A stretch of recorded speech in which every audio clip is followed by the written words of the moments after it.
1882년 개화 정책에 대한 반발, 임오군란에 대해서 살펴보도록 하겠습니다. 자, 여러분들 명칭 자체에서 용어가 나와요. 임오년에 나타난 군인들의 반란입니다. 그럼 그들은 왜 반란을 일으켰는지, 또한 어떤 결과물이 나타나게 되었는지 볼까요? 자, 배경입니다. 별기군이 창설이 돼요. 이 별기군은요, 신식부대가 됩니다. 신식부대. 자, 이렇게 만들어졌어요. 그러면 신식부대가 있으면 구식군인들도 있다라는 거죠.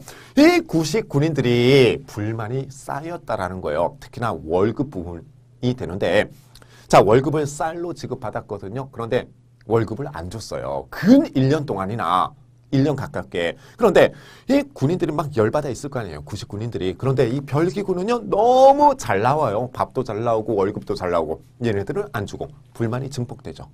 이게. 자, 그런 상황 속에서 불만이 가중되고 있었고, 또한 개항 이후에 일본이 우리나라에서 쌀을 엄청나게 가져가 버립니다. 그러면 쌀 가격이 어떻게 된다? 올라간다라는 거죠. 이런 분위기 속에서 누구의 불만도 증가하게 된다. 도시 하층민의 불만도 증가하게 된다라는 거예요.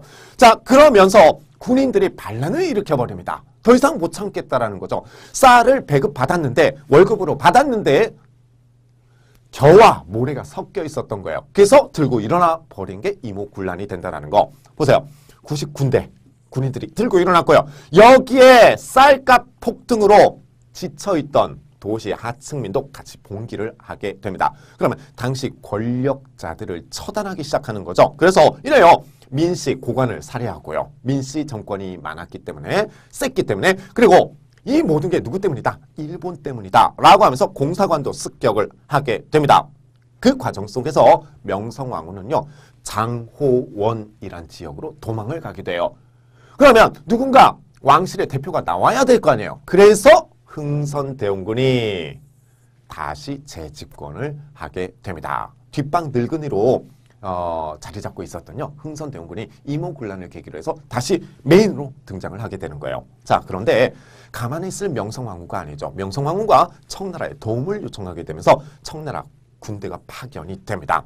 결국 청나라 군대에 의해서 진압당하게 되었고, 대원군은요, 청나라로 압송이 된다라는 거죠. 자, 그러면 무슨 정권이 수립될 수밖에 없다? 친청 정권이 수립될 수밖에 없다는 거죠. 이게요. 결과물 볼까요? 자, 조청, 상민, 수륙, 무역 장정이 체결되면서요, 내지 통상권이 마련이 되고요, 재물포 조약으로 일본에게 배상금까지 나타나게 된다. 그러면서 3차 수신사까지 파견이 됩니다. 임오군란이었습니다.